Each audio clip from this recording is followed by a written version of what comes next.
Welcome to the Daily Dawg podcast. Today is Saturday, October 18th, and it is game day in Athens. And in fact, game day is in Athens. The ESPN crew is in town. They've taken up residence on the Myers Quad since about Wednesday. They started setting up, displacing a fun event that was going to be on the Myers Quad on Thursday night. Would have been the Tate Center was sponsoring showing of F1 out in the open on the grass at night. But they had to move because game day is coming to town. Why is game day in town? Because this is a huge matchup of SEC foes.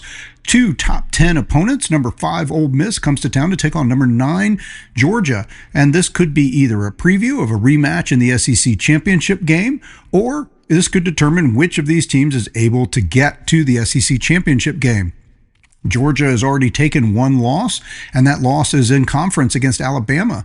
So another loss today would give Georgia 2 losses. That doesn't mean they couldn't make it to the SEC championship game, but it's certainly going to make the task harder.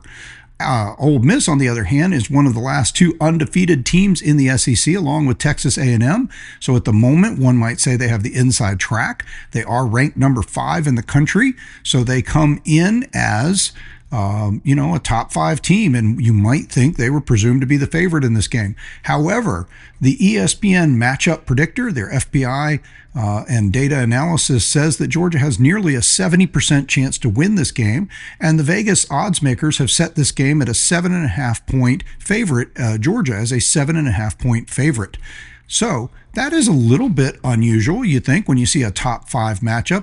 Well, home teams are always favored. The general thinking is that a home team is worth maybe 3 to 4 points at home, better than the other team.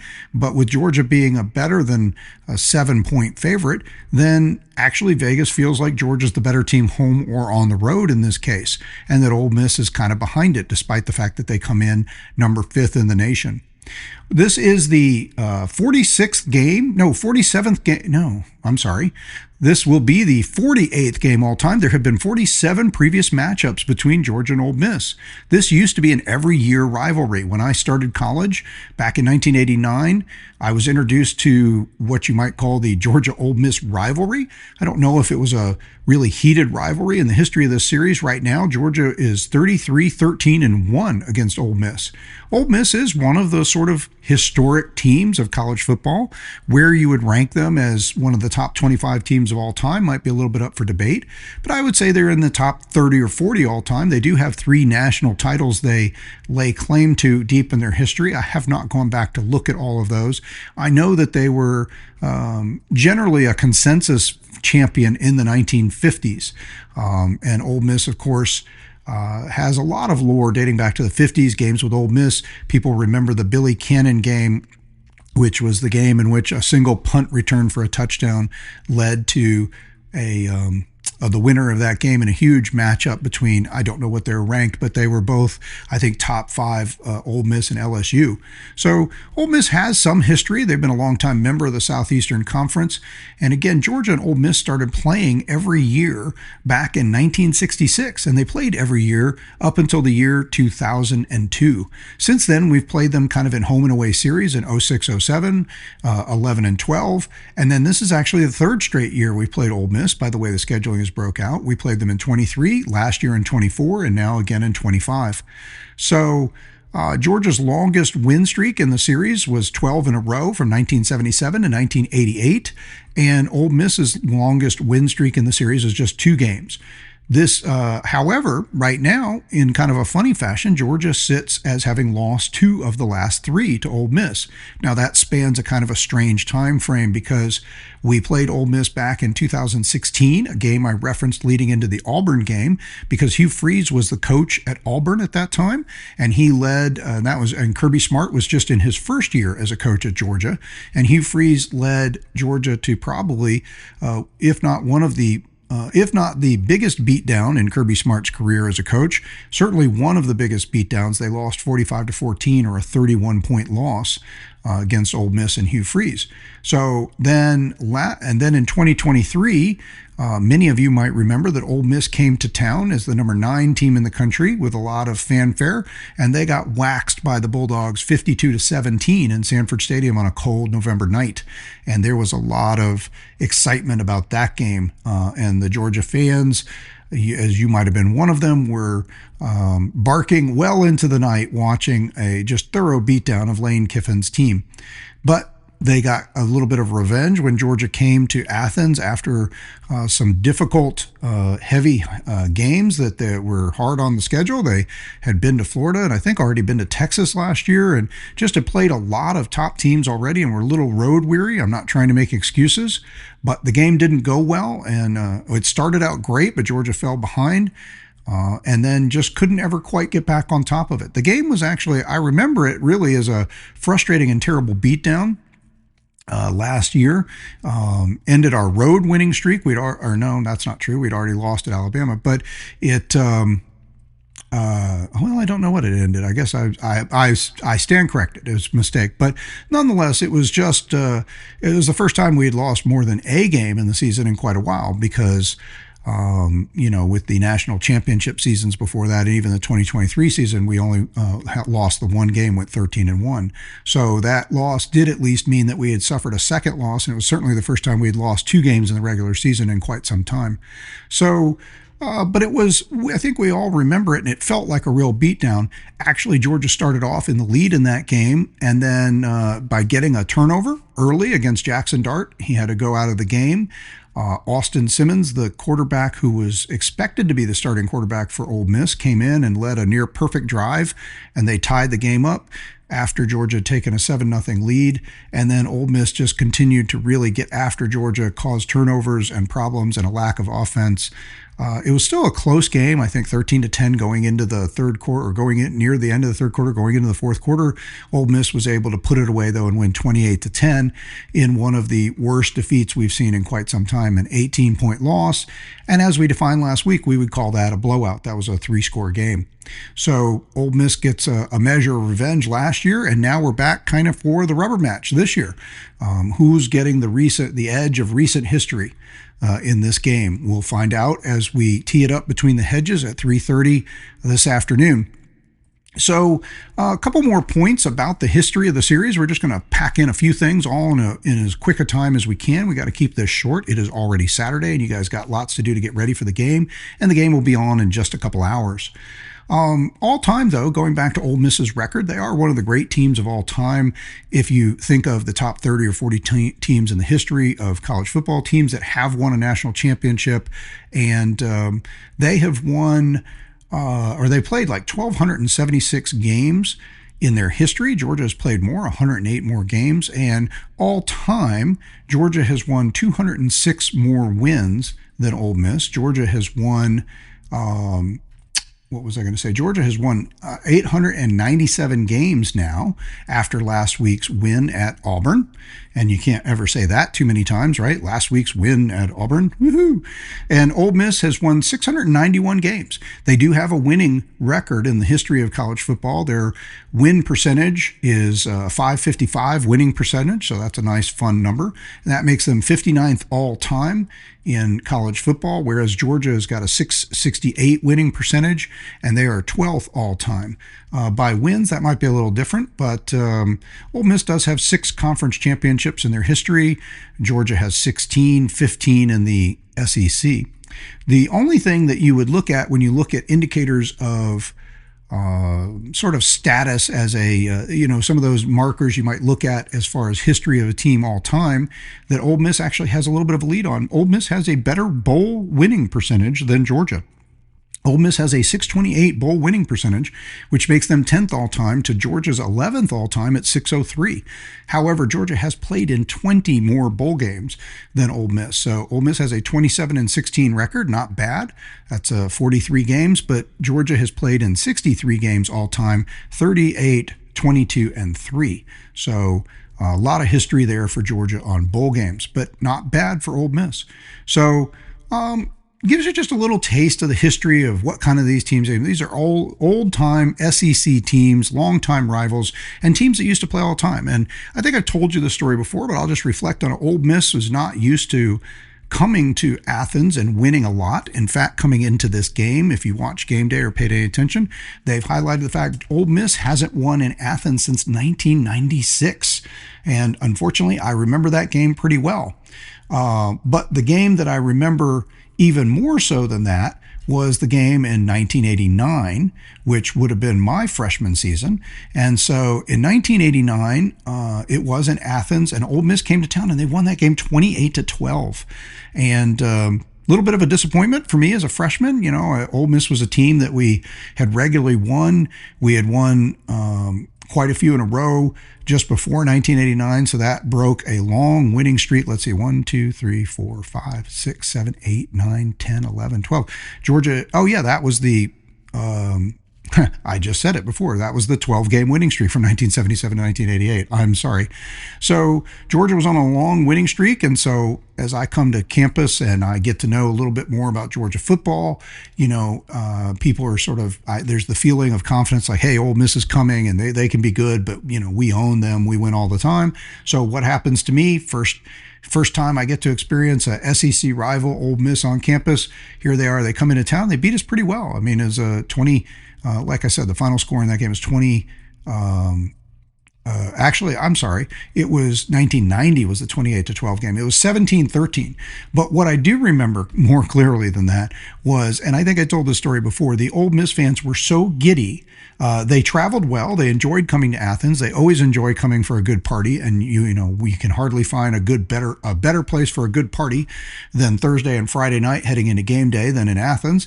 And the Ole Miss fans were certainly up for that. And they came in big numbers despite the fact that they had lost 12 in a row to Georgia. So they came to town and they won the game and they were giddy. I remember I had collected a whole bunch of plastic cups to take home and wash and put in the cupboard to have some cheap guest cups in the available if people came over to my dorm room. So I'm carrying a whole stack of cups, and a bunch of Ole Miss fans saw me walking up the street dejected after the game, and they had failed or thought to collect the plastic collector cups that you get when you get a Coke in the stadium. You couldn't buy alcohol in the stadium back then. Of course, you know that because you couldn't buy alcohol in the stadium until just very recently. But of course, people snuck alcohol in and added them to their Cokes. But so I had all these cups, little sort of corrugated white plastic cups that had Harry Dawg on it and some other kind of thing. And a bunch of Ole Miss fans came up, saw my large collection of cups, and they all wanted to get a cup from me because they realized they had left the stadium with no kind of permanent souvenir from the game, and they were just so giddy to have won the game. So I, being a pleasant fan, even though I was unhappy to have suffered this loss, they were certainly nice people, and I begrudgingly, but somewhat as pleasantly as I could, gave them most of the cups that I had, and they were happy to take them. So that's kind of my history or beginning of the Ole Miss rivalry. But in the time that I have been, since I went to Athens and enrolled at the University of Georgia, we are 14-7 all time in the series in that part of the series. 33-13-1 overall, but in the years that I've been since I stepped foot on campus, 14-7. So, you know, Ole Miss, you know, basically we win 2 out of 3 against Ole Miss, which means that a little better than some of the recent history of some of these other rivals that we have. And again, it's hard to think of Ole Miss as a big rival, but that was an annual game. So who are these teams this year? Ole Miss coming into this game, like I said, they're number 5 in the country. They're 6-0, and they're really playing pretty good football. You got to give them credit. They are some of the things that I like to talk about, and I've mentioned before. They're controlling games pretty well in the sense that they are outgaining their opponents by almost 178 yards a game. They're averaging 515 yards on offense and giving up about 338 for about 177, almost 178 yard per game average if you get down to the decimals, which I'm leaving out to not just buzz your head too much with numbers. So that's impressive. They are, as far as how they're doing or their record on the season, like I said, they're 6-0, they're 3-0 in SEC play. And if you look at them overall, they're averaging nearly 38 points a game and giving up about 19 points a game. So they're beating opponents by almost 19 points a game, and that's pretty good. A couple places, let's see, what else can we say about them? Well, we'll get into some of the details, a couple things that I think are observations a little deeper in the stats. We'll come to that in a minute. But what I think is going to make a decent comparison for us is taking a look at their schedule. So let's just say, okay, let's go through it real quick. Right now, they have played, so far in the year, they've played and beaten Georgia State, Kentucky, Arkansas, Tulane, LSU, and Washington State. Now, you might have noticed last week, Washington State, not a great game. They snuck out of there. Washington State is a bad team this year, and they came on the road to Ole Miss and played Ole Miss tough, and the final score there was 24-21. I've heard a lot of people reference that Ole Miss was probably looking ahead to this game, and I think that might be true. Coaches will always tell you that they don't do that. I wouldn't put it past Lane Kiffin. Desmond Howard on Game Day today suggested that he thought that,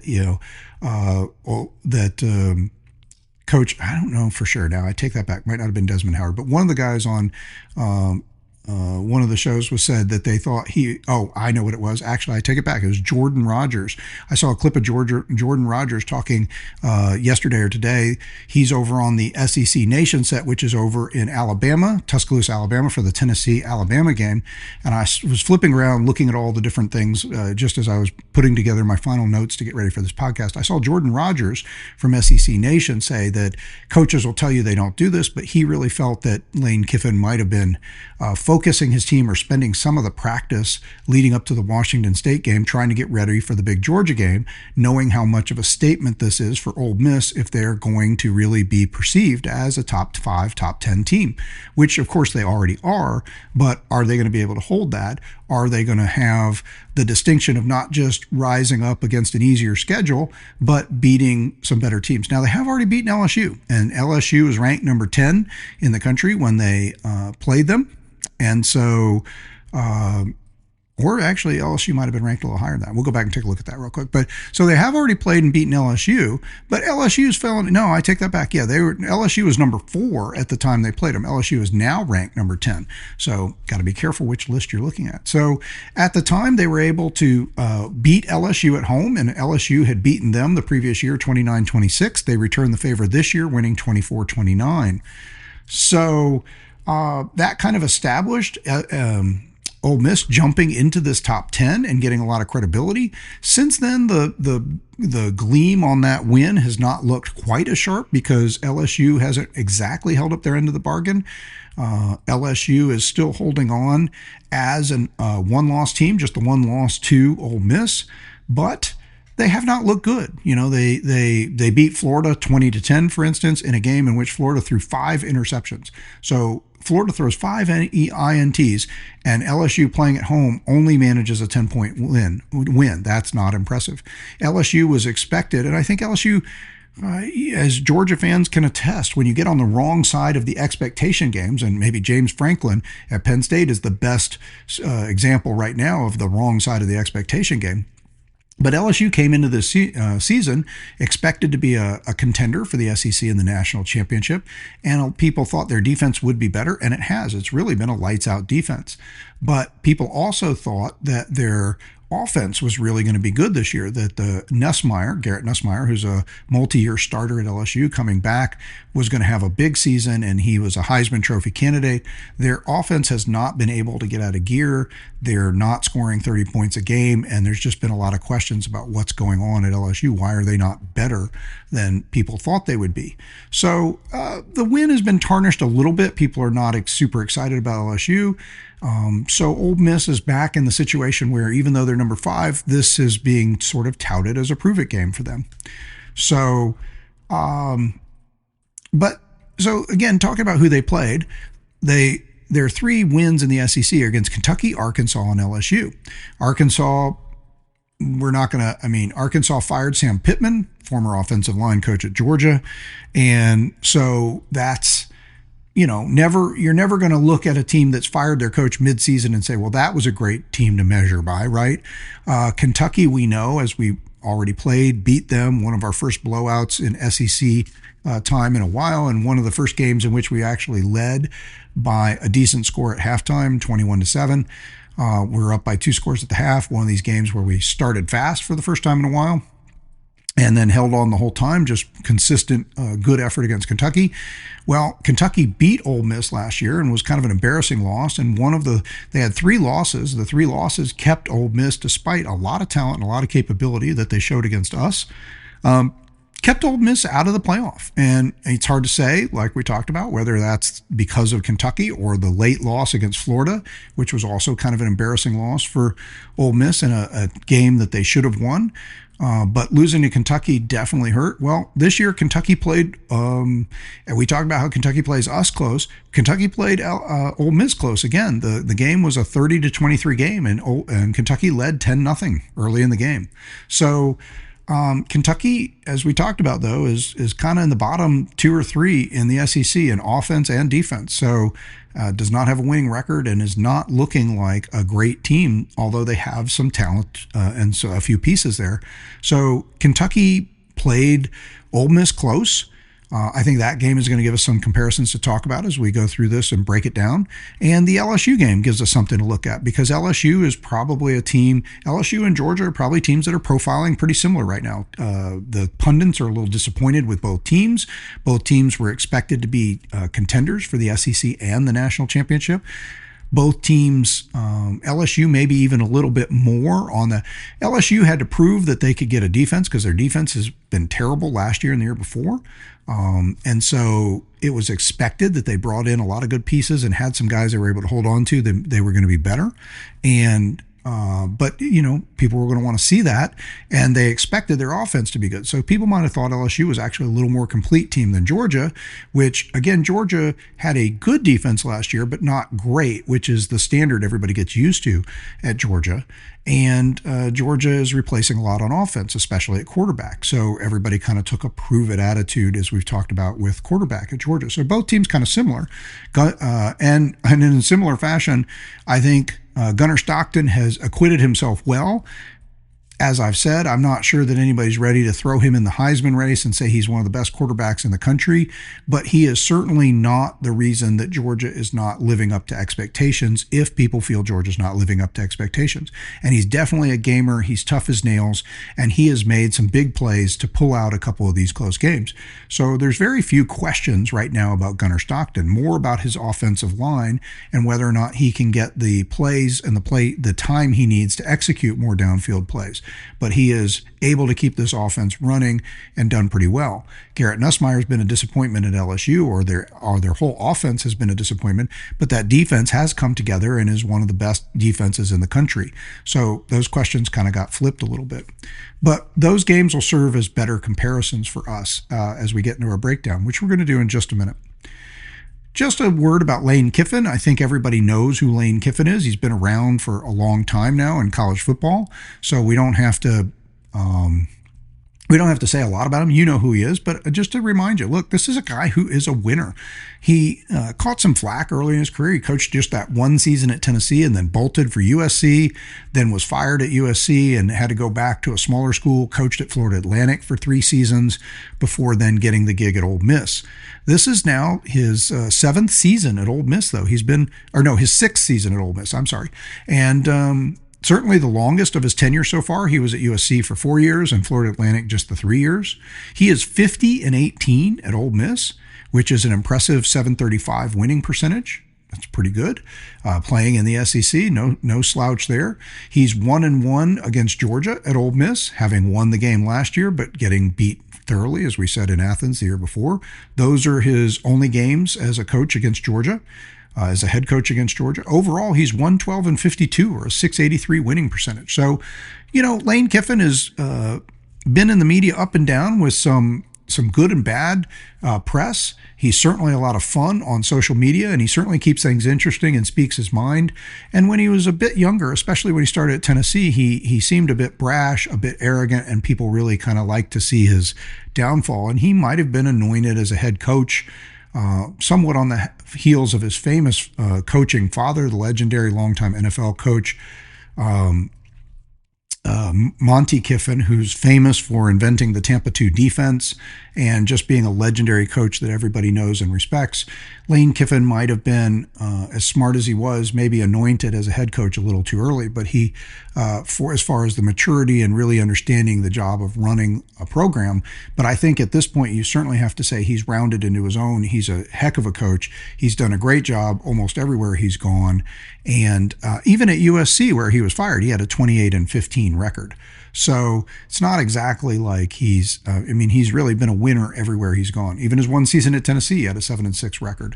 So Lane Kiffin's a good coach, and Ole Miss has really, they have some historical precedent of being a fairly high level team. Maybe not one of the highest level teams or one of the top elite teams you might think of. But they have the ability to win. They're an SEC team. They have access to SEC money. They have SEC fans, and they have a coach that could take them to high levels. So that's who Ole Miss is. That's kind of getting you the history of the series, getting everything kind of primed to say, where are we going? What's happened recently in this series? So now we're going to jump in and start to break it down. But first, I want to jump in on one other topic real quick. Since we're recording today on Saturday, we have the benefit of that I got to see the end of, and you probably heard about or read if you didn't watch it, that the what happened last night in the Miami Louisville game. Carson Beck, again, continues to be a topic of some controversy among Georgia fans. I don't know if a lot of Georgia fans are rooting for him. I sort of feel like I am, and I may be a little bit on the outside on that. A lot of people, I don't know if they're wishing him ill, but they're not necessarily wishing him well. So I'm sure a lot of Georgia fans kind of chuckled or laughed a little bit at the fact that he did not play especially well last night, and Miami lost a game.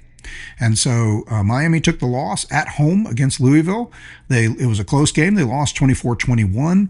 And Carson Beck threw 4 interceptions, including the game-sealing interception. Sealing is a loss because Miami had the ball, was down at about the 32-yard line with about 30 seconds left to go in the game. Would have been an extremely long field goal chance from there. Their kicker has kicked a 53-yard field goal, so it might have been within range. But as they were using the remaining of the time to see if they could either score the touchdown and get the outright win or get a better field goal, Beck dropped back, was actually just trying to roll out a little bit, throw a quick out pattern to his right. What should have been a fairly safe play, but a defensive lineman got in the way, got a hand on the ball. It fluttered. That fluttered caused just enough time that the defensive back, who read the play pretty well, was able to cut in front of the wide receiver and intercept it in an unbelievably good diving catch that he just pulled the ball from narrowly touching the turf off the ground with his fingertips and sealed the game for Louisville. Louisville had led pretty much the whole game. They were up 14-0. Miami came back and got it close. It was 14-10, and then Louisville stretched it back out at one point to a 24-13 lead before Miami got a fumble and then got that into the end zone a couple plays later on offense, recovering deep in Louisville territory. They went for 2 on a trick play and got the 2-point conversion, so they made it a 24-21 game. Louisville was forced to punt from midfield, and Miami got the ball back with about 4 minutes to go and a chance to either tie or win the game. And then I just described what happened, so you know what happened there. I didn't see all of the early part of the game. I had somewhere else to be. I caught the late part of the game. I really don't know much about the 4 interceptions that Beck threw. He actually didn't have a terrible game stats-wise. Just taking a look at it, he was 25 of 35. Not too bad, 271 yards, but the 4 interceptions, and that's certainly a killer. Miami came in as a 10.5-point favorite, even though Louisville was a winning team. They're not in the top 25. They probably will be this week. They're now 5-1 and 2-1 in the conference, and Miami drops to 5-1. So what's significant about this game, or the other reason I want to highlight it, other than just the fact that Carson Beck is a person of interest at Georgia, having moved on to Miami, and people know a lot about it, is I think that this is a great example of what we keep talking about. And I probably overstated the idea of there are no juggernaut teams. And I know you probably don't want to hear much more about that, but this is a good example. Miami has definitely been lauded this season as playing some of the best football this year. And, you know, they came into this game with quite a few first place votes even in the college football poll. And I just realized I had the college football top 25 out in front of us at one point, but I kind of wiped that out. I didn't mean to, but I'll pull it back up so we can just reference it because we are going to want to see that. So Miami came in the AP poll. Ohio State has a commanding lead with 50 first place votes this week coming into the play this week, but Miami had 13 first place votes, the second most of anybody. In Indiana, after the big performance against Oregon, has jumped up and had 3 first place votes, and that covers all of the first place votes available. So Miami was definitely, and people before Ohio State was able to put on a couple big performances recently and kind of make people, I mean, they got a lot of gas out of that first win against Texas. Again, the bloom has sort of come off that flower a little bit because Texas has not been very good, even though they've crept back into the top 25 with the win against Oklahoma. Still remains to be seen how good they are. But Ohio State's had some big wins, including they destroyed Minnesota last week, and Minnesota has also put up a good result already this week. So Minnesota's no patsy, maybe. They have a winning record, and Ohio State just thumped them, putting up both offense and defense. And they won at Washington, which got them a lot of credit. So again, the real key point, though, is about Miami. Miami, a couple points, having put on some big victories. At one point in the season, Miami was the only team in the country until Alabama did it to have 3 wins against top 25 teams, at least as the time they were played. And so Miami was thought to be possibly the best team in the country. And I've heard people describe them as a very complete team, dominant on both offensive and defensive line, solid offense, really good overall defense, playmakers all around, maybe one of the best teams in the country so far this year. Now, going back to the thing I've talked about a lot about talent index, I don't know for sure where they rank on the talent index. They certainly hadn't recruited at that top 5 kind of position like Alabama, Georgia, Ohio State, those kind of teams. But they've definitely been, they definitely brought people in portal like Beck. Beck comes in as a high-level starter. They brought him in. They've got other people who are transfers. They had some talent to work with, and they certainly project as a high-level team, and they're going to have some guys go pro on that team. So I think it's reasonable to think that they have some accolades that are worthy as a potentially great team. Where Georgia hasn't showed as a complete or great team, and that's disappointed both our fans, but also has kind of given us a little bit of national media not giving us as much love. And a good example of that, even this big win against Auburn last week, we all are excited. We know the rivalry. Pollsters and college football watchers outside of Georgia not very excited about that win, really, because we only moved up one. Now, and we didn't do a full analysis of the top 25 this week or the top 10, and a lot of this may have to do with what some of the other teams did. We always say that's part of it, right? How much you go up or down is going to be relative to the spaces available in the top 10, top 25.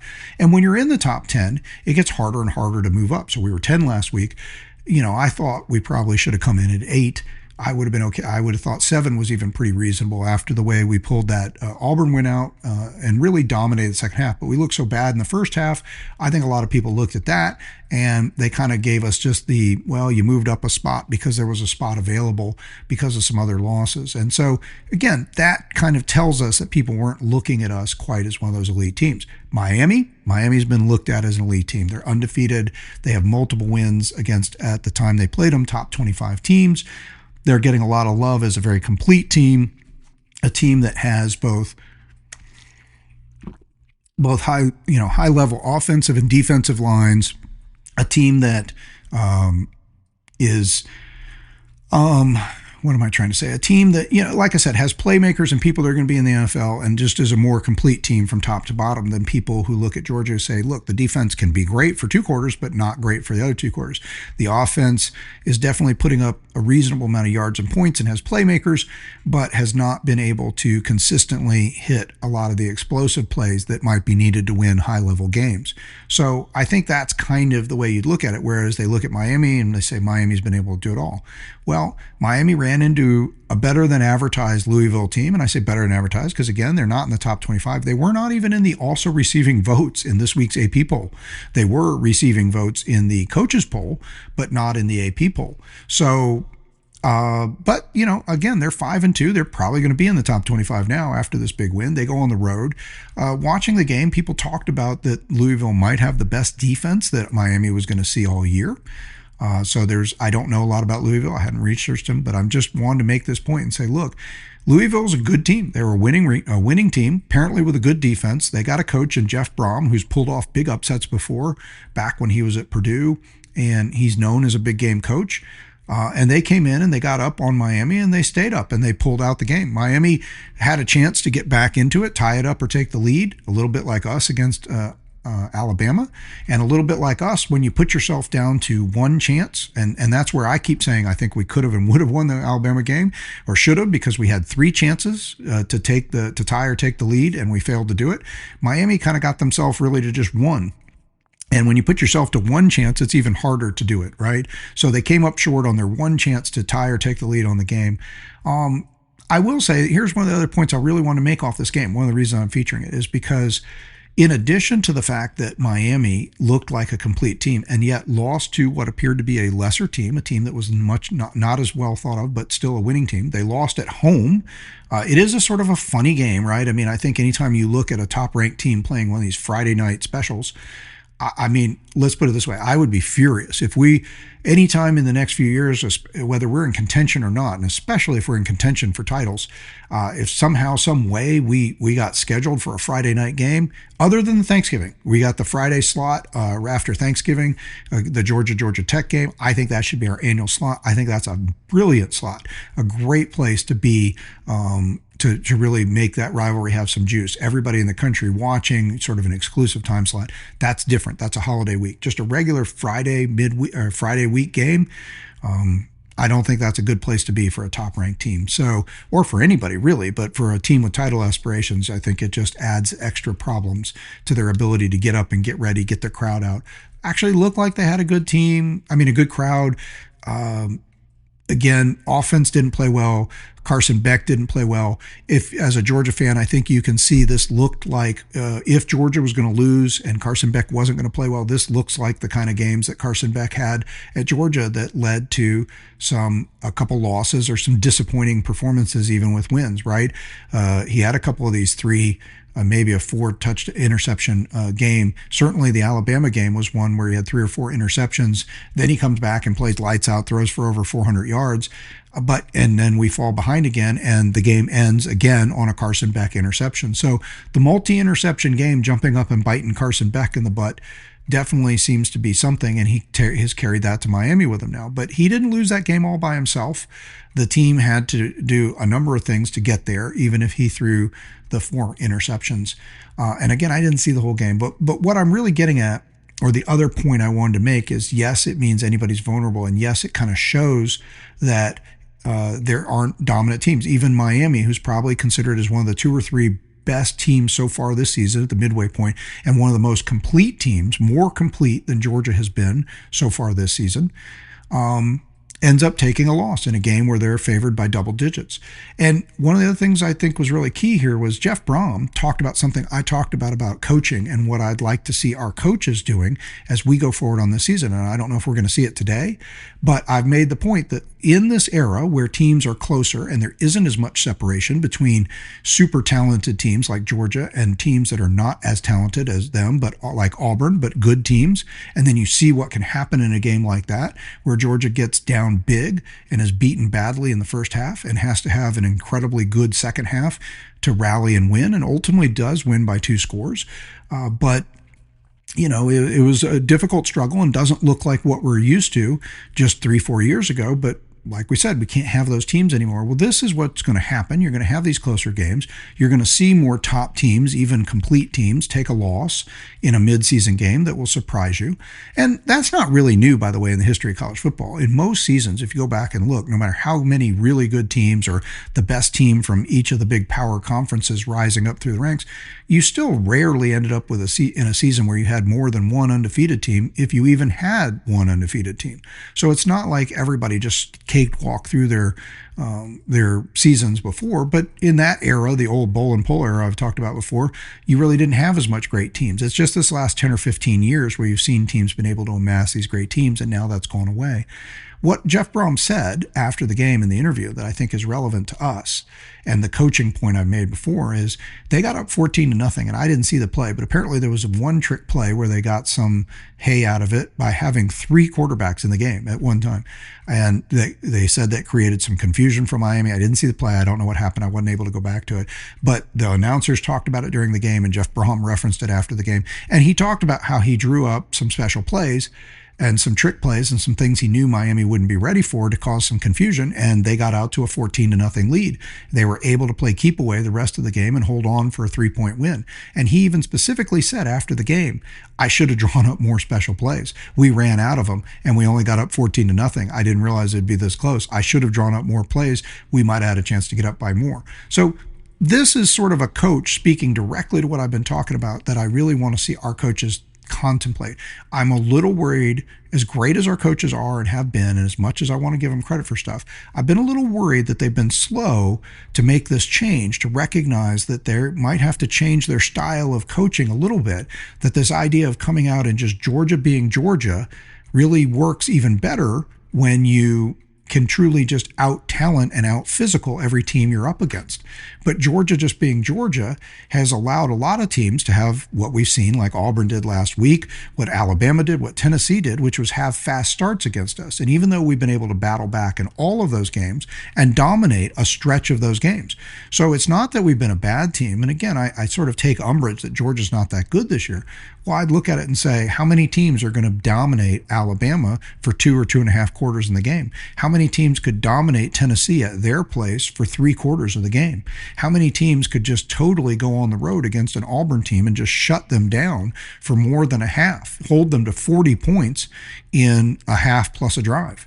I don't think that many. So I think it still points to the talent is there, the coaching and the capability is there when they execute, but the gap in the teams is not that much. And Jeff Brom and the way Louisville was able to win this game, they were able to do to Miami what Auburn tried to do against us. Get some special plays in there, put everything they have into that first half, hit them, surprise them early, get a lead, and try to hold on. Auburn wasn't able to do that. Georgia was a much more powerful team. And psychologically, they may have just cratered because they didn't have the mentality to overcome the call that they felt they were so wrong by, and they just kind of collapsed. I'm not sure. But either way, they weren't able to be the complete team that was required to go out and win that game. And Miami had the whole game ending up resting on Carson Beck's shoulder, and that proved to be difficult. Whenever you put the whole game on the quarterback, whenever you're able to make the quarterback be under pressure, have to move around a lot, whether you sack him a lot or not, no quarterback is better, hardly, except for maybe guys in the pro, guys like Aaron Rodgers in the pros who made a whole career out of scrambling and running around and being a guy that you can never bring to the ground, right? So still doing it this week out there playing, putting up 30 something points this week in a game in the NFL. Unbelievable at 41 years old. But a guy like that maybe was better under pressure, than he is even just standing in the pocket and having time. But most quarterbacks are not. And most quarterbacks, almost nobody can deal with if you put the whole pressure of a game on their shoulders. And, that's what the game came down to when Miami gets out to that 14 to nothing lead. And that's why I said it wasn't all Carson Beck throwing 4 interceptions. The defense had to give up some plays. The defense had to be confused by what Louisville was doing for them to be able to score 14 points, have a 14 to nothing lead. So anyway, that's a long segment, but it really spoke to something in a timely fashion that I've been trying to say about our coaches. And it's timely coming into this game because I hope that the coaches are starting to adopt their thinking a little bit, because I think that's what it's going to take. I think we're going to have to do a little more specific game planning. And it's not because we're a bad team. It's just this is where it is. And Miami's showing that. Miami may be a more complete team in most people's eyes than us this season, or the way they've looked so far on the field. Through the first 6 games, they got out-schemed. They got surprised early in the first half, and when the whole game was put on their quarterback's shoulders, we saw he wasn't able to do it. He wasn't able to do it when he was at Georgia a couple times, come all the way back and win the game. He wasn't able to do it last night against Miami, and Miami was not able to be, even if they're had 13 first place votes and are the number 2 team in the country, they were not able to just out talent a Louisville team that is lesser than them. They were going to have to out-coach them, out-scheme them, and out-win the part of the game where they got back control after they had wrested control. I hope today we see our team not fall behind again, not keep putting ourselves in a hole and just playing our game and then ending up in a hole where coaches, what's wrong with our game? Again, I think what it is we've been doing it so long, it's predictable. Everybody knows what Georgia wants to do on offense and defense, and that's not bad. And a lot of times it's been a very powerful statement that Georgia over the last many years has been able to say, this is what we're going to do. You know what we're going to do, and we're still going to beat you doing it. We're going to beat you badly. We're going to beat you down. But we don't have that talent gap anymore. So we're going to have to add changing our tendencies up a little bit, switching things up a little bit in a way that people are not able to just scheme for those first 10 or 15 minutes of the game to get an advantage, put us in a hole, and then see if they can play keep away. And you can see, even for Miami, a more complete team in everybody's eyes coming into this season, you get even in a 14-0 hole, at home, you're not always going to get out of it, even against an unranked team. And so this also should give you a little bit of positive feeling about, look, the state of our team, again, measured against Alabama or against Miami right now, right? How we've already been in 14-0 or 14-point holes, double-digit holes. It was only 10 points against Auburn, but we've been in double-digit holes in the first half 3 times this year against quality or highly ranked opponents. And 2 out of 3 times we were able to dig back out of it, and we nearly or should have done it the third time against Alabama. It wasn't the third game, but you get the idea. All right, let's move on. Let's get down to our final predictions and breakdowns so that we can wrap up this podcast and you can get it on with your Saturday and get ready for the game. Here's a couple game notes that I think are significant. We talked about the stats and how they're doing, and Ole Miss is controlling the games a little bit more as far as yardage differential and point differential in the game. But another thing that's been interesting to look at lately, the auxiliary things that you might look at that kind of go with these, and I'm not sure they're determinative on their own, but they might help create some separation or ideas. So turnover ratio. Ole Miss is actually a little bit worse this year than Georgia at turnover ratio. Ole Miss is at -4 right now. Georgia's at -1. When you look at long plays, both how many you give up and how many you gain, sometimes that can make a big difference in the game. Auburn, their numbers are lower than us offensively. Their defense was very similar, but both their offense's ability to produce long plays and their defense's ability to suppress long plays was not as good as Georgia's. And so when Georgia was able to exert their time of control in the game, Georgia dominated about half the game. Auburn dominated about half the game. One of the reasons possibly Georgia was able to get more out of it was Georgia's ability to make longer plays. Auburn rarely, if ever, took any shots down the field. Almost all of their plays were very close to the line, or run plays, or wide receiver jet sweeps and that kind of thing. Those were the plays they were able to be successful with in the first half. They kept trying them in the second half. Our defense adjusted, got back out in front of them, and Georgia had a better variety of plays and was able to do different kinds of plays downfield, even including some downfield passes. Not all the time. The line, in the mix and match line that we've been playing with all these young guys, isn't giving Gunnar Stockton a ton of time. He's not always staying patient and making the read. There's some questions out there, even from Aaron Murray, about whether or not Gunnar has that ability to really layer his throws. He's doing okay throwing to the outside. He can throw the deep ball pretty well, but can he make that throw over the middle where you get just over the offensive line, the defensive line, and the linebackers, but just in front of the safeties? Or is he not really as good at that as we need him to be to test people on those 15 to 30 yard plays over the middle? And those are plays that Carson Beck, by the way, is very, very good at and has been excellent in his Georgia career.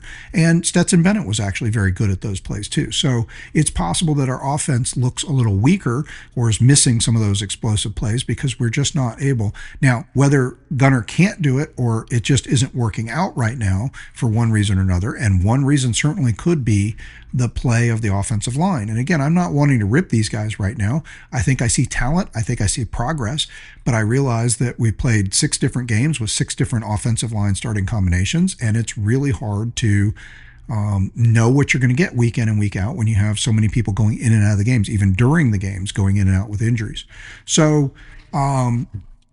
looking at that, I think going back to the long plays, Georgia has been able, as far as offensively generating, they were 64th in the nation generating long plays. We've created 86 plays of 10 yards or more on the season. Ole Miss is 23rd in the nation at this. They've had 101 plays of 10 yards or longer. So more, but not incredibly more, 101 to 86. Does get them up to 23rd in the nation when we're down at 64. So we're just, kind of just barely at the halfway point. They're in the upper, in the upper quarter. On defense, we're number 19 in the country at suppressing long plays, and that may be our biggest calling card. We're not getting a lot of sacks. We're not generating a lot of turnovers. We've been really good against the run, and even if we've given up pass plays, and everybody does remember the long pass plays we got victimized against them at Tennessee, Alabama, however, was not able to hit a lot of long pass plays. Auburn either didn't try or got almost no long pass plays. So the Georgia defense has been very good at suppressing longer plays. Number 19 in the country, giving up only 59 plays of 10 yards or longer. Ole Miss, they're not bad. Number 32 in the country, giving up 68 plays of 10 yards or longer on defense. What does that mean? So the plus minus ratio, do you give up more than you get, vice versa? Georgia has been a positive long yardage play. They get more than they give. They've been plus 27 on the season. And but Ole Miss has been plus 33. So pretty close, but Ole Miss kind of wins that a little bit. Georgia a little more elite than Ole Miss, but again, the spread there is 19th in the country for the Georgia defense, 64th in the country for the Georgia offense. Again, that probably points to the problems of holding up protection on the offensive line, and probably something we need to think about as fans when we're hypercritical of Bobo's play calling. And I've heard less of that in the last couple weeks. Brandon Adams made this point as well. I'm kind of stealing from him a little bit in his podcast this week, making the point that he's heard less criticism of that. Maybe we're starting to recognize that, Gunner has a limitation on how long he can stay in the pocket and how comfortable he is. And even when he comes out of there a little fast, as Aaron Murray breaks down in his film tape breakdowns on his show, maybe that's because he doesn't have a lot of confidence because he hasn't had a lot of time. We haven't given up a lot of sacks. We've only been sacked 8 times on the season, which is not a ton, but the pressure has definitely been there and he's had to bail out quite a bit. So, 19th on defense, 64th in the nation on offense on long plays. Ole Miss, 23rd in the nation on offense, 32 on defense. So they've been pretty solid on both sides of the ball on long plays. The net is that both teams are plus when it comes to managing long plays in the game, and the plus margin is pretty similar. So I'm not sure if that actually creates a lot of differential for us to look at. The one that I do look at a lot, Ole Miss is not hanging on to the ball. We made this point about Tennessee, and Ole Miss is time of possession this season. They're only averaging 28 and a half minutes a game of time of possession. That's there's 60 minutes in the game, so that's under 30. That's less than half, right? Their opponents have the ball 31 and a half minutes to their 28 and a half. Georgia is continuing a trend they've had for the last many years where they tend to be in the top half of the country, top third of the country or better in time of possession in terms of owning the ball a little bit more. Georgia is holding the ball 32 and a half minutes a game while their opponents only have it 27 and a half minutes. So Ole Miss only averages holding on to the ball 28 and a half minutes. Georgia keeps people to 27 and a half minutes. So that might be a matchup we look at a little bit.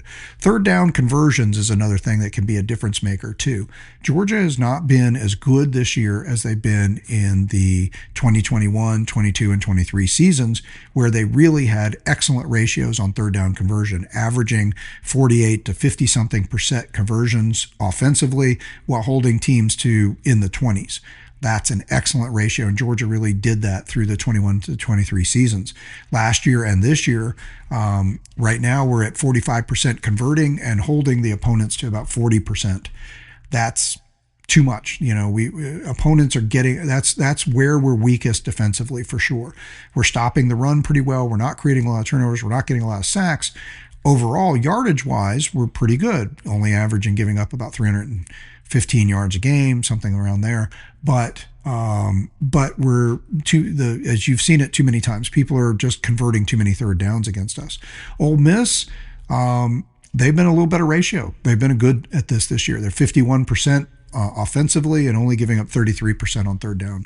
So these may be some numbers that augment what we think about what the teams are going to be able to do in these games. So what was I going to say? Or I was going to look that up real quick. Georgia's, well, I lost track of that, but well, I was trying to make the point, I guess, about the third downs and the offensive about offensive possessions. Anyway, I'll move on. Sorry about that. Okay, so now we're down to our matchups. So we talk about the three key matchups and the three true outcomes when we try to figure out where we're going on the prediction. The matchups, of course, are going to be the UJ defense against the Ole Miss offense.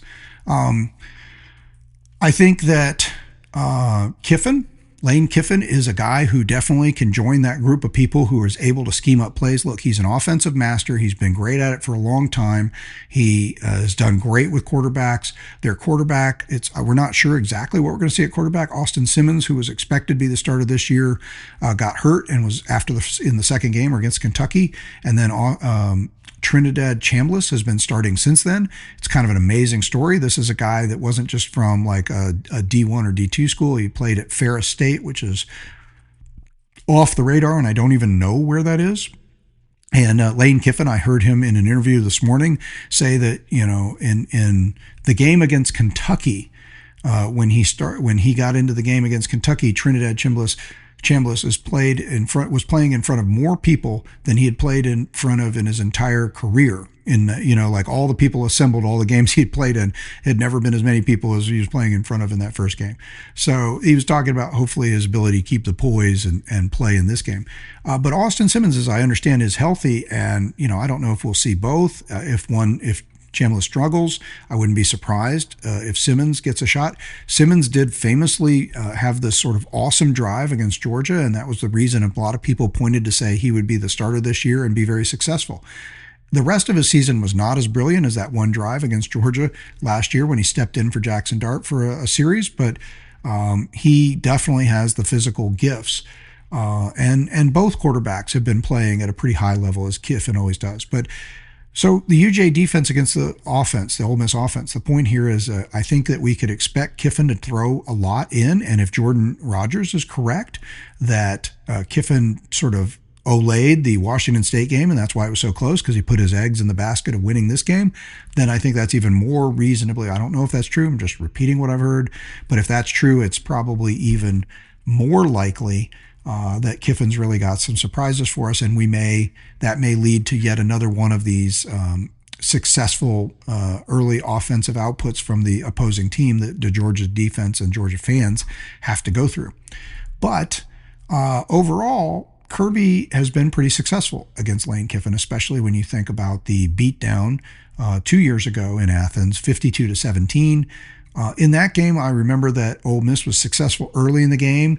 It was kind of a back and forth game. Might have been 17-all, 14-17, then 21-17. It was both teams were just kind of up and down, and scoring. And then at some point, the Georgia defense started asserting itself, and the Georgia offense just kept piling it on, especially in the run game. So I think that was a game where, you were just really you saw the team kind of just run away from them, but Ole Miss did start strong. And so I think there's a good chance Kentucky will start strong. So I think the Georgia defense overall, I think we can expect that Kirby is successful against Lane Kiffin and knows what he's going to want to do. I think Lane Kiffin, if we don't break our tendencies on defense, I think Kiffin will probably have a great package to start this game, and they will be successful to start too. But overall, I do think that the Georgia defense can either slightly win or at least make this a draw. And by draw, I just mean they can play well enough that the offense will have a chance to win the game. I don't see a shutdown. I don't see us coming out here and holding Ole Miss to 10 or 13 points. Most likely, I think Ole Miss is going to score. But I think that the defense can at least be a neutral party, not a negative to this. So maybe we'll call it a draw, the UJ defense and the Georgia offense. And I'm giving Kiffin a lot of credit for what I think will be an early success in the game. And I'll point again to that Kentucky and LSU games.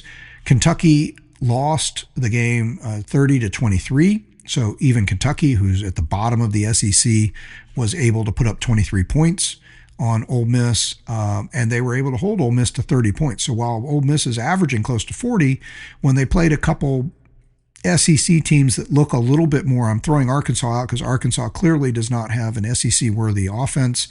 They've been a threat to some teams. They were a threat to Ole Miss, by the way. Ole Miss only won that game. I saw some of that game in a restaurant somewhere. Ole Miss only won that game by one score, 41-35, and it was a back and forth game, and it was a shootout. But Arkansas, just doesn't have the same kind of defense that even Kentucky or LSU have. LSU, the game was 24-19 that Ole Miss was able to win that game. So again, another low-scoring affair.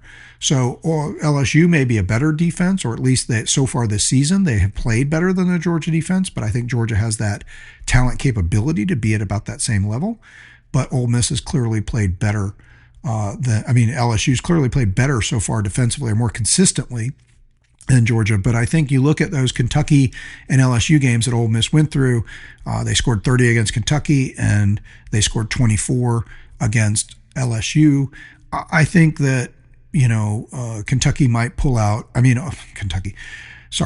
think Ole Miss may be able to pull out, say, 20 points. I think 17 to 21, 24 points is definitely in range against the Georgia defense, but hopefully the Georgia defense plays more consistently in this game than we've seen them play so far.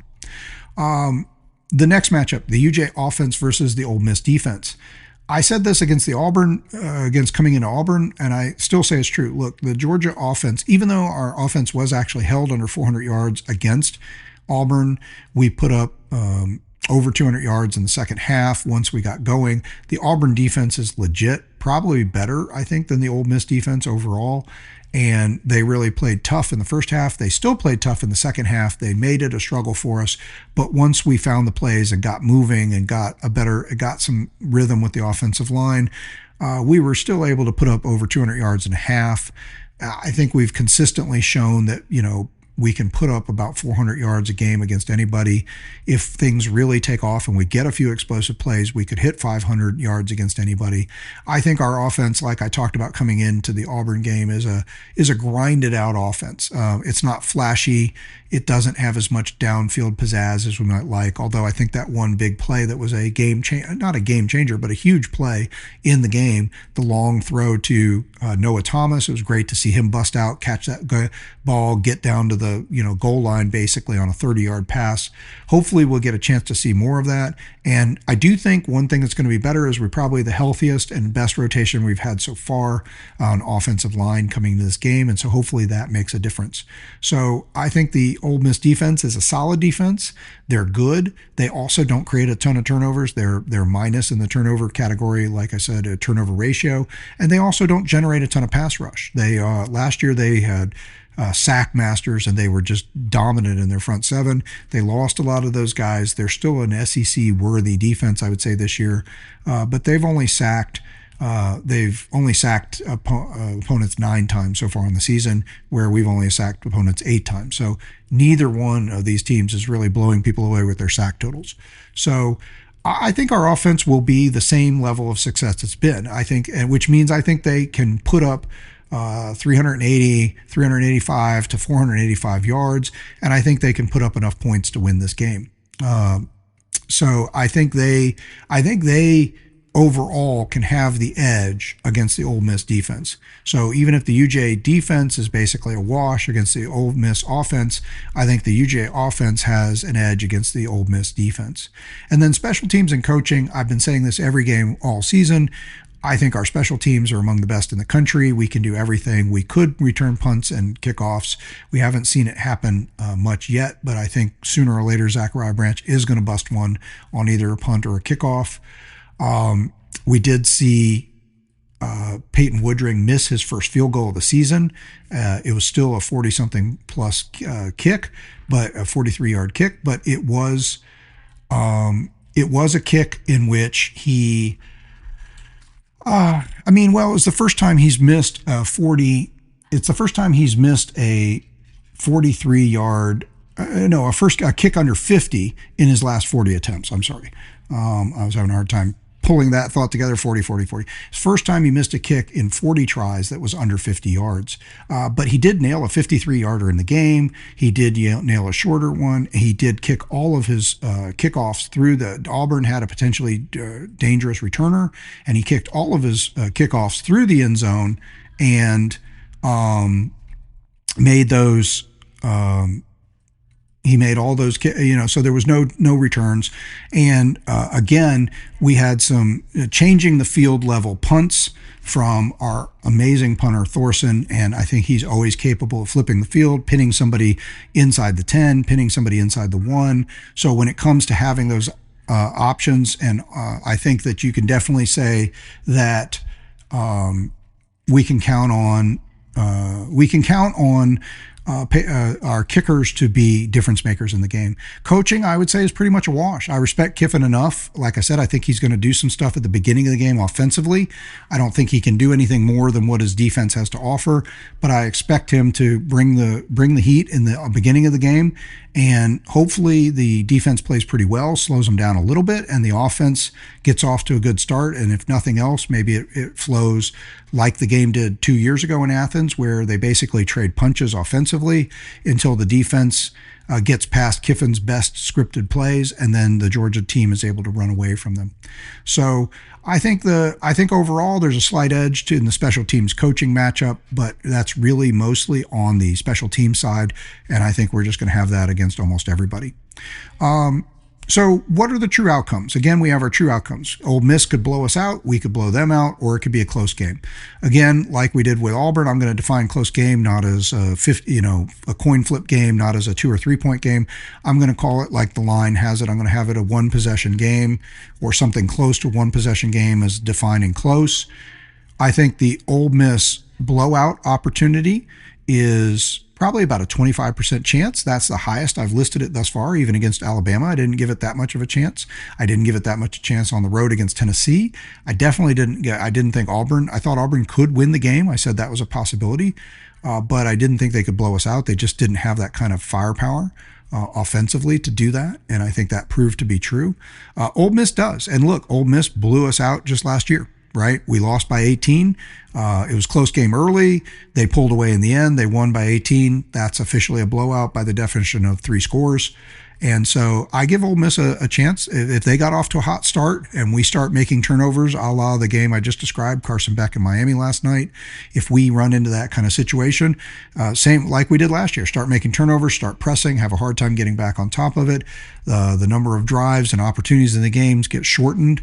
One thing about Ole Miss I didn't mention offensively, while they do tend to score quickly and their time of possession is upside down, they can run the ball. They're very solid. They have a top, Lacey, their running back, I think is one of the top in the SEC this year, if not the leader in yardage. And overall, they're averaging 200 yards a game or so rushing the ball. So they're averaging over 500 yards a game offensively, and they're averaging 200 of that offensive on the ground. So that's impressive. So, if they can get a lead, the point there is if they could get a lead, they could milk it and nurse it, but still win by more than a couple scores. So Ole Miss certainly has probably got the best chance of any team this far to blow us out. I do think, however, Georgia has about a 35% chance to blow Ole Miss out. And again, just look at the game 2 years ago. We win 52-17. Ole Miss came in as the number 9 team in the country. Very similar setup to this year's team. There was a lot of questions. Carson Beck's first year as a starter. We had sort of played disappointingly throughout the year. There hadn't really been a classic Georgia just beat down against a really good team yet that season.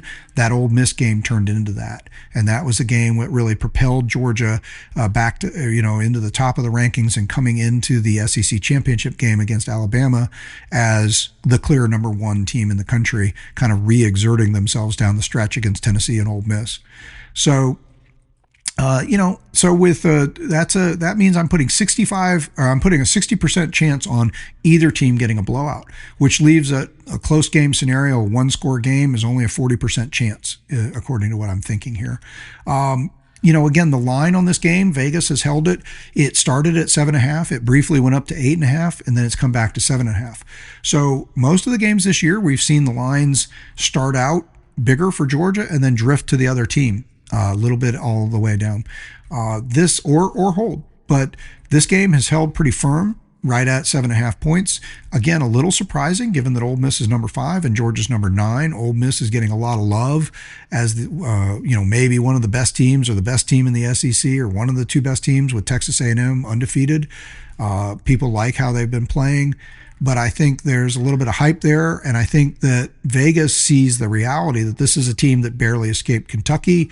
This is a team that, regardless of their reasons, didn't look good against a terrible team last week in Washington State, and even their best win is against a team that is not what people might have thought they were, and was still just a 5-point win, a 24-19 win. So they're not really blowing anybody out.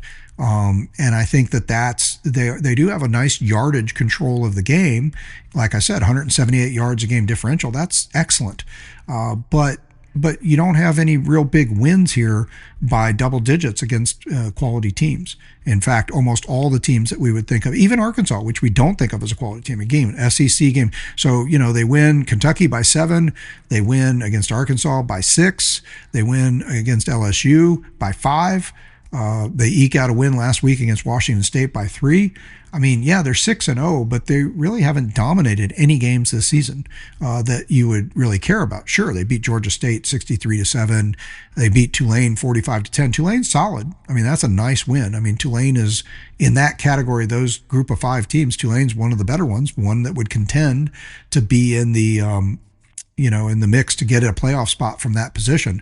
But that's still not a team that should compare to Ole Miss's talent or Georgia's talent. So I think close game's certainly a possibility. I mean, it's still, as an individual category, 40% chance.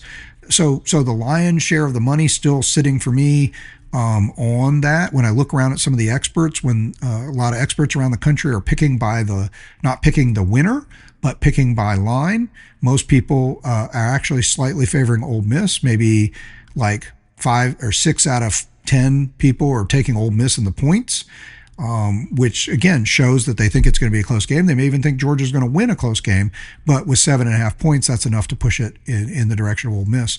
Game day, I can tell you when they wrapped it up, game day had pretty much across the board, the experts there were thinking it was Georgia. So maybe they were playing to the crowd and all the love there, but hard to say. So those are our true outcomes. Again, 25% chance, which is the highest I've given this year, that Ole Miss could get a blowout. If we start turning the ball over, fall behind and start turning the ball over, Ole Miss has the ability to make a blowout.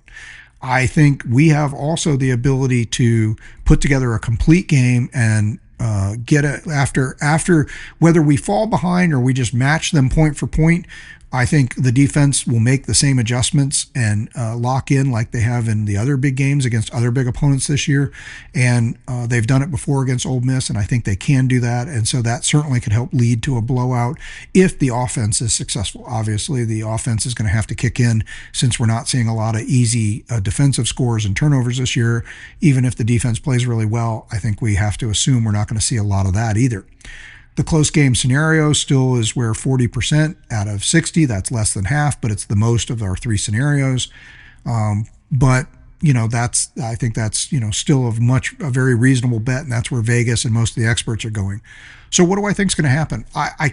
These scenarios are so close, and there's so little data to give me a true. There's nothing I can point at, like all those little things I told you about, long scrimmage plays. That doesn't give me a feel.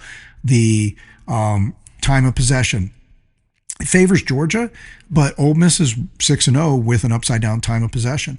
They do tend to score quickly, but again, like I said, they can run the ball. So they have had some grinded out drives. So I think they're a little more balanced than even Tennessee and Tennessee and Alabama were, who were probably the 2 best offenses we played.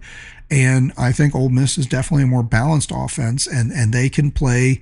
They can do more things. They can grind and have longer possessions. They don't tend to, but they can.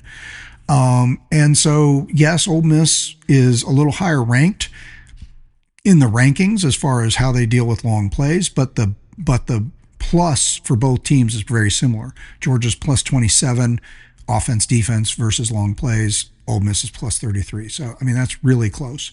So I'm not sure I see a big differential there. They've been a little looser with the ball. They're -4 in the turnover ratio. Georgia's -1. And any of those things could end up being the difference maker, converting third downs. They're better at converting third downs than we are. That's their biggest advantage. But I don't know. Everybody. So nothing really jumps out. So I guess the bottom line is this is a gut game for me, meaning I'm just going to have to go with my gut and say this is what I think is going to happen. And I've told you before, admittedly, when it comes down to gut, it's very hard for me to ever do anything but pick Georgia because I want Georgia to win too much, right? As much as I would like to think that my analysis can be as astute as any of the great, well-known national college football experts out there, and I'm not saying it is, I just like to think it is.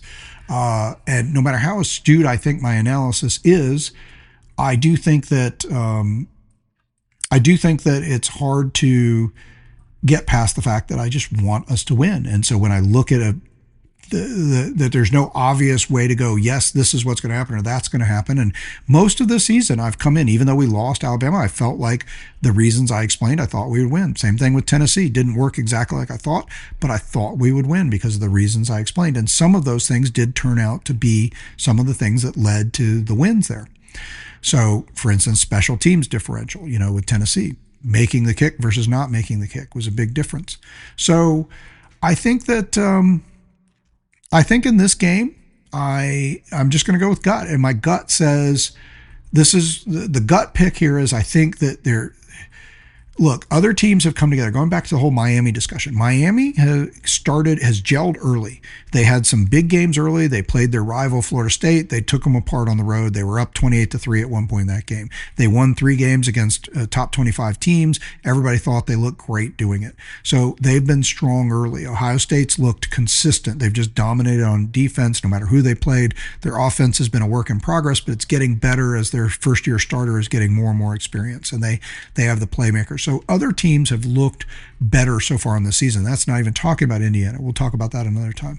So other teams have looked more complete and better.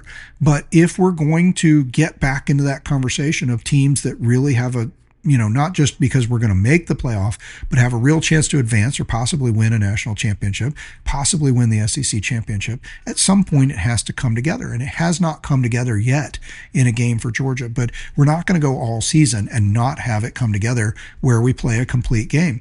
And I just feel like with game day in town and knowing what happened to them against Ole Miss last year, and just with the confidence that came out of the Auburn game and the confidence that this team is not playing fearful, knowing that they can win even against, tough environments. And this is not going to be a tough environment. This is a great environment for them. So I think that, with everything coming together the way it is, I think this is the game where Georgia puts it all together. And I think they're going to play a more complete game defensively. I think Kiffin will get some plays and they'll get some yards and they'll get some points. Like I said, I think it's unreasonable to think we're going to hold them to 10 or 7 points. It could happen. But I think the lion's share of the thinking says they'll get 14, 17, 21 points. And Georgia, I think offensively, unlikely against a quality defense that we're just going to uncork, a can on them and run up 45 points. It could happen, but I think that grind it out plus a little better offensive some deeper play production. If our line is better and we just get a little more pop out of the runs, with a healthier line and a better rotation this week, I think if we get a little bit more chance to take a few more of the downfield shots and we connect on more than just like one, like we did against Auburn, if we can connect on 2 or 3 downfield shots, then we have a chance to turn 1 or 2 more drives into points than we've been doing. So instead of a 24, 27 point game like we've seen lately, or 20 against Auburn, I think we could get to 30, 31, 34, 35, 36 points. So I think 30 on the high side, maybe 36-17 is in play. I'm kind of splitting it a little bit, and I think we win 31-21. I think is a score I feel comfortable with. 10-point win, more than the experts predicted. I think it'll be a game that I think it flows like the one a couple of years ago, just not as much margin. Again, we're not as dominant as we were then. We don't have as much separation, Ole Miss, but I think both teams trade. I think the defense stays on top of it. I think Ole Miss makes some plays, but I think the offense gets in the game a little earlier this time. The Ole Miss defense does not make as many plays. I think the defense rights the ship and doesn't look as bad. I think Ole Miss is just going to get some plays and get some yards early. And so, maybe they both trade. Maybe it's field goal, touchdown, and it's a 10-10 game. And then maybe one team pulls ahead or the other going to halftime, but it's still within a score. And then I think Georgia just continues to clamp down and get better and better defensively, like you saw against Auburn, all of a sudden you start to see pressure, you see sacks, maybe an interception, maybe a fumble created, and then some easy points come, and the Georgia offense just keeps getting a little better and a little better, and then we sort of just pull away. Maybe we get up 31-17 or 31-14, and Ole Miss gets a late touchdown to bring it back to within a 2-score game and goes for the onside kick, something like that. But I think in the end, people will come away impressed and say, hey, Georgia handled the game against a quality opponent that came in. I think Ole Miss will acquit themselves decently, but Georgia will put it together in this game and really take it apart. So I think that's what's going to happen. It should be exciting. I'm looking forward to see this stripe Sanford Stadium idea that's been being talked about. Black on one side, white in the middle, and red on the other. That should be a lot of fun. Game day atmosphere was amazing on TV today, so I think we can all be excited about that. So listen, I hope you enjoy this. I hope you enjoy the game. I will have a lot to handle around family and other obligations. So I'll be back on Monday. Will be the first chance for the next podcast following up everything. And we'll do a better job this coming week of getting out some more podcasts. I won't be traveling. So we'll get out at least 3 podcasts this week. Maybe 4, and we will also look at take our mid-season look at what everybody else is doing after we get through this game. So hope you have a great day. Hope we win this game like I was thinking. Hope you enjoy it thoroughly no matter what happens, and nothing else. You can always look to your fellow Bulldogs, look at one another and say, go Dogs.